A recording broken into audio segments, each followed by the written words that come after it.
Assalamualaikum warahmatullahi wabarakatuh. Perkenalkan, nama saya Yuliani Sapitri, NIM B2406141, kelas A02. Di sini saya akan memaparkan materi PPT saya, yaitu yang berjudul Politik dalam Asuhan Kebidanan. Adapun pembahasan dari politik asuhan kebidanan adalah peran politik dalam kebijakan kebidanan.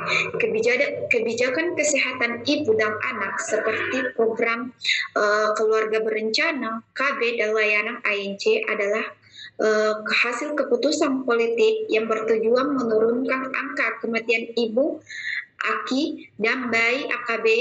Contohnya, peluncuran JKN membuka akses luas bagi ibu hamil untuk mendapatkan layanan ANC dan persalinan gratis. Namun, tantangan seperti keterbatasan anggaran dan manajemen fasilitas seringkali mengurangi efektivitas kebijakan ini.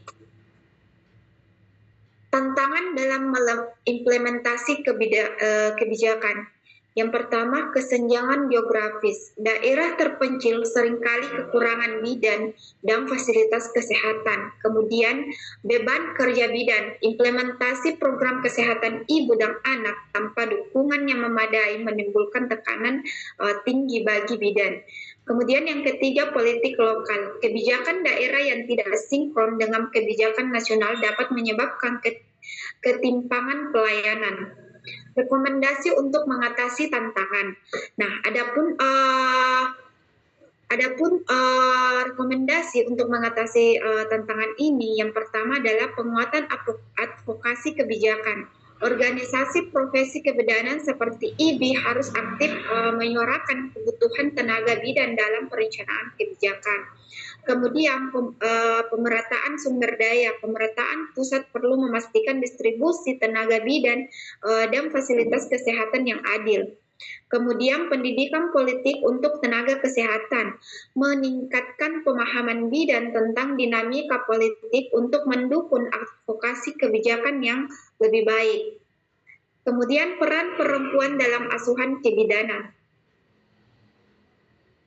Yang pertama adalah mencegah pernikahan dini, menjaga kesehatan reproduksi, menjaga kesehatan saat kehamilan, persalinan, nifas, dan merawat bayi baru lahir.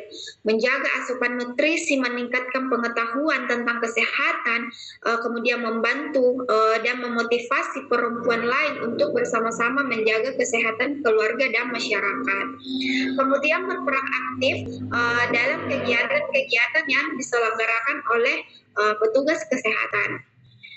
Adapun studi kasus dari pembahasan ini adalah yang kebijakan pelayanan antenatal yang terpadu, antenatal care atau ANC di puskesmas.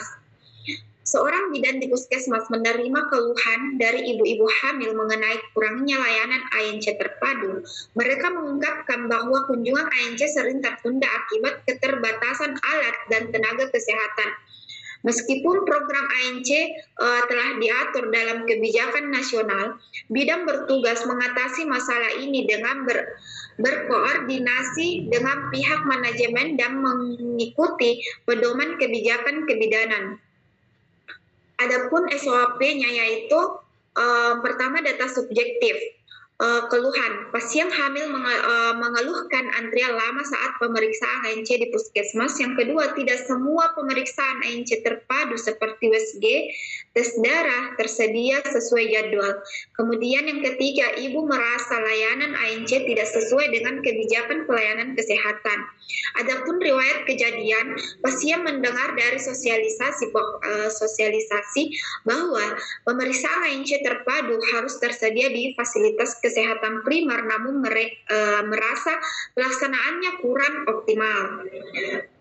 Adapun data objektifnya, observasi fasilitas puskesmas. Yang pertama, ketersediaan alat pemeriksaan terbatas, misalnya USG hanya ada 1 unit untuk banyak pasien.